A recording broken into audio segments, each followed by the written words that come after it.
क्योंकि मुझे black coffee पसंद है, इसलिए मैंने एक दिन गूगल पर ढूंढा कि ब्लैक कॉफी मेरे लिए अच्छी है। मुझे बहुत से उत्तर मिले, कुछ अच्छे तो कुछ खराब।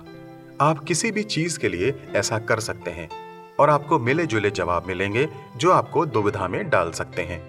लेकिन यदि आप अपने जीवन की राह के लिए 100% अच्छी बातें चाहते हैं, तो वह आपको परमेश्वर के वचन में ही मिलेंगी।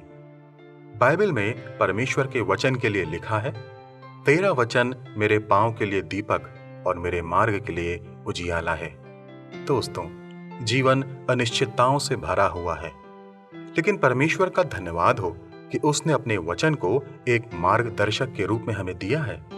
तो आइए आज से प्रयास करें कि परमेश्वर के वचन बाइबल को हम प्रतिदिन पढ़ेंगे और मनन करेंगे।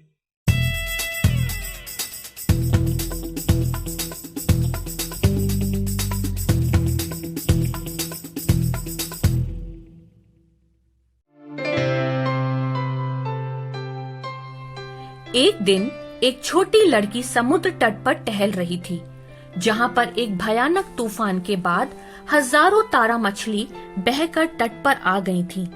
वो प्रत्येक तारा मछली के पास आती, उसे उठाती और वापस समुद्र में फेंक देती।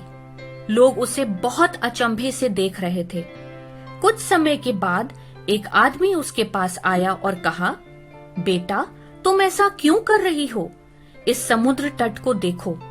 आप इन सभी स्टारफिश को नहीं बचा सकते। यहाँ ये बहुत हैं और आप बदलाव नहीं ला पाओगे। इस बात से उस लड़की को थोड़ा बुरा लगा और वो रुक गई। लेकिन कुछ क्षणों के बाद वो नीचे झुकी, एक और तारा मछली उठाई और जहाँ तक हो सके उसे समुद्र में फेंक दिया। फिर उसने उस आदमी की तरफ देखा और जवाब दिया, ठीक है, मैंने इस एक के जीवन में बदलाव ला दिया। आदमी ने लड़की को बहुत ही आश्चर्य भरी दृष्टि से देखा और सोचा कि उसने क्या किया है और क्या कहा है। उससे प्रेरित होकर वो छोटी लड़की के साथ तारा मछली को वापस समुद्र में फेंकने में शामिल हो गया। जल्द ही अन्य लोग भी शामिल हो गए और सभी तारा मछली बच गईं। बाधाओं और दूसरों की आलोचना के खिलाफ दृढ़ता हमारे मूल्यों एवं आदर्शवाद को दर्शाती है, जैसा कि विफलता को स्वीकार करने से इनकार करना है। जैसी सोच या समझ हम धारण करते हैं, वो आज एक जीवन, एक मन या एक परिस्थिति को बदलने की शक्ति रखती है। साथ ही दूसरों को कार्य करने के लिए प्रेरित करने की भी शक्ति रखती है।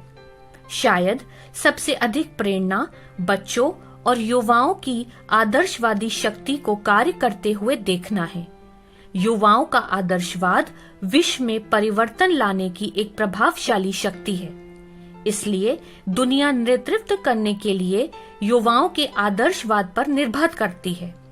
बाइबल हमें पहला तिमोथियुस 6:18 और 19 में बताती है, वे भलाई करें और भले कामों में धनी बने और उदार और सहायता देने में तत्पर हों और आगे के लिए एक अच्छी नींव डाल रखें कि सच्चे जीवन को वश में कर लें।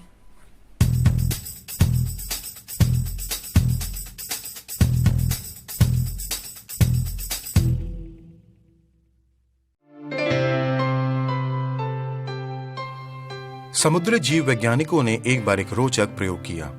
उन्होंने एक बड़े से टैंक में एक शार्क को रखा और उसके बाद उसमें कुछ छोटी मछलियों को डाल दिया। मछलियों को देखकर शार्क आकर्षित हुई और छोटी मछलियों पर हमला कर सबको खा डाला। वैज्ञानिकों ने अब टैंक को एक पारदर्शी फाइबर ग्लास डिवाइडर के द्वारा 2 भागों में कर दिया, जिसमें एक तरफ शार्क थी और दूसरी तरफ छोटी मछलियां थीं।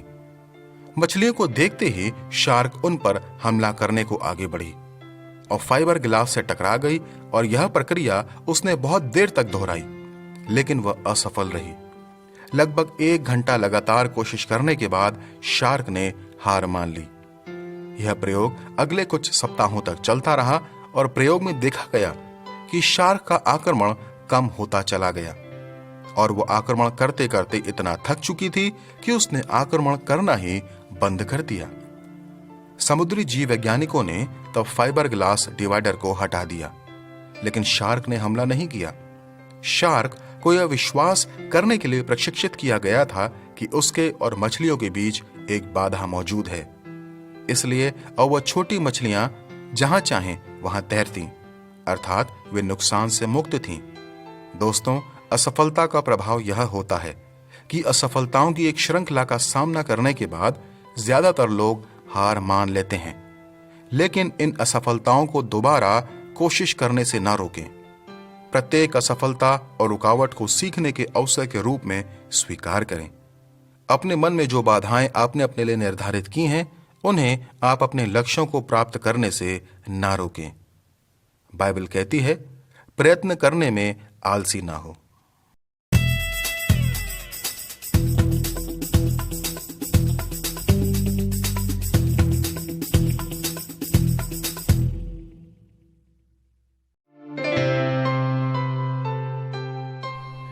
एक किसान और उसके बेटे के पास एक प्यारा सा घोड़ा था, जिससे परिवार को जीविका कमाने में मदद होती थी। एक दिन घोड़ा भाग गया और उनके पड़ोसियों ने कहा, तुम्हारा घोड़ा भाग गया, कैसा बुरा भाग्य है तुम्हारा। किसान ने उत्तर दिया, हो सकता है या शायद नहीं, देखते हैं। कुछ दिनों बाद घोड़ा घर लौट आया और साथ ही कुछ जंगली घोड़े भी खेत आ गए। पड़ोसी चिल्लाए, तेरा घोड़ा लौट आया है और अपने साथ बहुत से घोड़े भी ले आया है, क्या खूब किस्मत है तेरी। किसान ने उत्तर दिया, हो सकता है या शायद नहीं, देखते हैं। उस सप्ताह के अंत में किसान का बेटा एक घोड़े को प्रशिक्षित करने की कोशिश कर रहा था और उसने उसे जमीन पर पटक दिया, जिससे उसका पैर टूट गया। गांव वाले फिर चिल्लाए, तुम्हारे बेटे की टांग टूट गई है, कैसा बुरा भाग्य है तुम्हारा। किसान ने उत्तर दिया, हो सकता है या शायद नहीं, देखते हैं। कुछ हफ्तों बाद राष्ट्रीय सेना के सैनिकों ने सेना के लिए सभी सक्षम लड़कों की भर्ती करने के लिए कहा। शहर में मार्च किया गया। उन्होंने किसान के बेटे को नहीं लिया क्योंकि वो चोट से उभर ही रहा था। दोस्त चिल्लाए, तुम्हारा लड़का बच गया, क्या जबरदस्त किस्मत है तुम्हारी। जिस पर किसान ने जवाब दिया, हो सकता है या शायद नहीं, देखते हैं। हमारे साथ होने वाली हर चीज का न्याय आंकलन करना मानव स्वभाव है। हम पूरी तस्वीर को देखे बिना और हालात को समझे बिना ही तुरंत हर चीज को अच्छे और बुरे में विभाजित कर देते हैं और हम अपने सीमित दृष्टिकोण के माध्यम से न्याय करते हैं, जो हमारे अपने अतीत और हमारे विचारों को निर्धारित करने वाली हर चीज से प्रभावित होता है, जैसे हमारे माता पिता और उनकी परवरिश, हमारी शिक्षा, सामाजिक, सांस्कृतिक, धार्मिक और पर्यावरणीय प्रभाव, पिछले अनुभव और आघात शामिल हैं।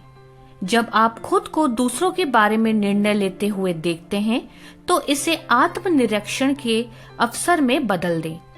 हम कभी भी पूरी तस्वीर नहीं देख सकते हैं कि किसी और ने क्या किया है और शायद वे दर्द या पीड़ा के मध्य में हैं। यदि हम इसे ध्यान में रखते हैं तो दया और करुणा के साथ प्रतिक्रिया करना बहुत आसान होगा। दोस्तों, ऐसी परिस्थिति में हम खिन्न होकर झुंझला जाते हैं, लेकिन बाइबल कहती है, क्रोध से परे रहे और जलजलाहट को छोड़ दे, मत कुढ़, उससे बुराई ही निकलेगी।